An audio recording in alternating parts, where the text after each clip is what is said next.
जी हाँ, तो हालांकि इस जश्न से पहले लोकसभा में आज इस प्रस्ताव पर लगभग 9 घंटे तक बहस चलती रही। सदन के नेता व केंद्रीय वित्त मंत्री प्रणब मुखर्जी ने कहा कि मैं समझता हूं कि सदन की भावना ये है कि वह सैद्धांतिक तौर पर राज्यों में लोकायुक्त की नियुक्ति, लोकायुक्त के दायरे में सभी सरकारी कर्मचारियों को लाने और नागरिक चार्टर बनाने पर सहमत है। आगे की कार्रवाई के लिए इस प्रस्ताव को स्थायी समिति के पास भेजा जाए। प्रणब के इस प्रस्ताव का सदस्यों ने मेजे थपथपाकर स्वागत किया। इसके बाद इसे सदन की भावना माना गया। इसके बाद लोकसभा अध्यक्ष मीरा कुमार ने सदन की कार्यवाही सोमवार 11 बजे तक स्थगित कर दी। राज्यसभा में भी यही प्रक्रिया दोहराई गई। अन्ना ने अनशन तोड़ने के लिए जन लोकपाल विधेयक के 3 प्रमुख बिंदुओं, लोकपाल की तरह राज्यों में लोकायुक्त की नियुक्ति, लोकपाल के दायरे में सभी सरकारी कर्मचारियों को लाने और सिटीजन चार्टर पर संसद में प्रस्ताव पारित करने को कहा था। संसद की इस भावना से अन्ना को अवगत करा दिया गया। अन्ना की टीम ने कहा है कि अन्ना सूर्यास्त के बाद अनशन नहीं तोड़ते, इसलिए वे कल सुबह अनशन तोड़ेंगे। टीम के अहम सदस्य मेघा पाटकर ने कहा कि आज की कार्यवाही से संसद की गरिमा बढ़ी है। Passed indefinitely. The issue on which he was agitating, none of us sitting in this chamber can say the issue is not important.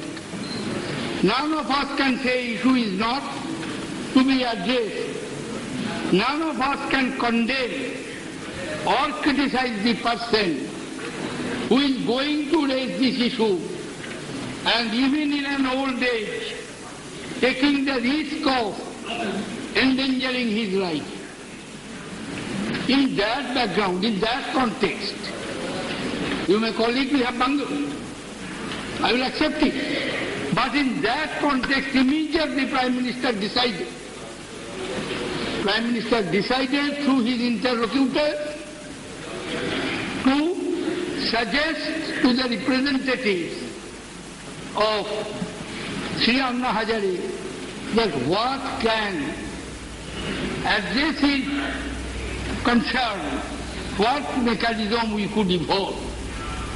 And the mechanism is suggested.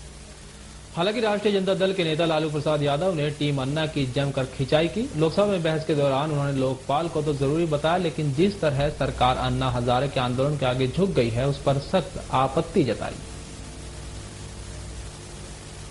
क्या कहीं कोई दोष नहीं है, उनको जाके चढ़ा देता है, जाके कान फूंक देता उनको। और महोदय, हम टीवी से हम देखते हैं, टीवी में हम आज करते हैं, मूर्ख नहीं है हम लोग हैं, पॉलिटिकल साइंस के विद्यार्थी हैं। और जैसे फिलॉसफी में फोरकास्ट किया जाता है, राजनीति में भी फोरकास्ट किया जाता है कि समय कैसा आने वाला है किसका। इसलिए अन्ना जी जब कुछ मन बनाते, कोनो इन्हें कान में घुसा हुआ, कोनो वहां कान में घुसा हुआ, और वो तरफ केजरीवाल है कोई, बताइए केजरीवाल, ये हम लोग का मार्गदर्शक बना हुआ है, लोग ये हम लोग को टीच कर रहा है, ये हमको पढ़ा रहा है। और जब आपका अपील हुआ, मैडम सुषमा जी, चेयर अध्यक्ष महोदय, देश का प्रधानमंत्री बोला, यहाँ से प्रधानमंत्री, हम सल्यूट करते हैं अन्ना को, अन्ना जी को सल्यूट करते हैं। शास्त्र का ध्यान, सारा दल, सारे लोग, क्या इज्जत आपकी बनी, क्या आपकी प्रतिष्ठा रही, क्या इस संस्था का, इस मंदिर का प्रतिष्ठा रहा, हमें क्या चाहते हैं, कैसे जाना चाहता है, किस बात का महत्व रहा है। आप आज पास करिएगा, पास क्या करना है, जो भी प्रोसीडिंग है सब दल का स्टैंडिंग कमेटी में भेजिए, ये हम लोग का बराबर। साथ ही लालू ने एक तीखा सवाल करते हुए कहा कि आखिरकार कब और किसने सिविल सोसाइटी का गठन किया था। कि अन्ना जी का अनशन टूटना जरूरी है, अपील किया जाए। और उसमें देखिएगा जो सरकारी लोकपाल बिल है, उसमें साफ साफ यह बात स्वीकार किया गया है, ऐसा नहीं कि हम लोग नहीं समझते हैं, उसमें लिखा हुआ है कि जो फाइनल ड्राफ्ट होगा उसमें आपका और नेशनल कॉन्सेंसस करके अरुंधति राय से लेकर के, आदि जो अरुणा राय जी से लेकर के देश भर के और विद्वान लोगों का जो राय होगा, राष्ट्रीय सहमति पर फिर सशक्त लोकपाल बिल बनाया जाएगा। बनना चाहिए। खबर अन्ना जी को नहीं दिया जा रहा, जो भी जा रहा वहां पर, जिनका जिक्र किया शरद भाई ने, जो वो लगा के जो दुपट्टा या और जो लोग हैं, देखें बारीकी से मंच को हम लोग देख रहे हैं, टीवी में हम लोग वाच करके देख रहे हैं, एक आदमी का बात खत्म भी नहीं हो रहा है, अरे दूसरा माइक खींच लेता है, अरे तीसरा माइक खींच लेता है। मानो वहां पर लगता है किरण बेदी जी आपको लड़ना है चुनाव लड़ो।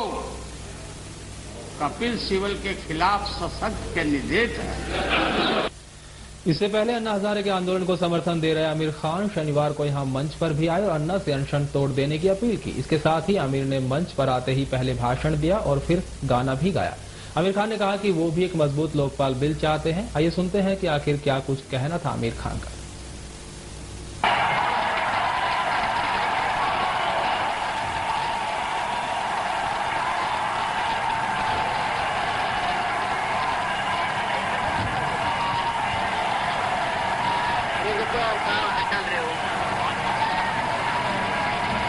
आमिर जी, राजू जी, आपने इतने व्यस्त समय से अपना समय निकाला।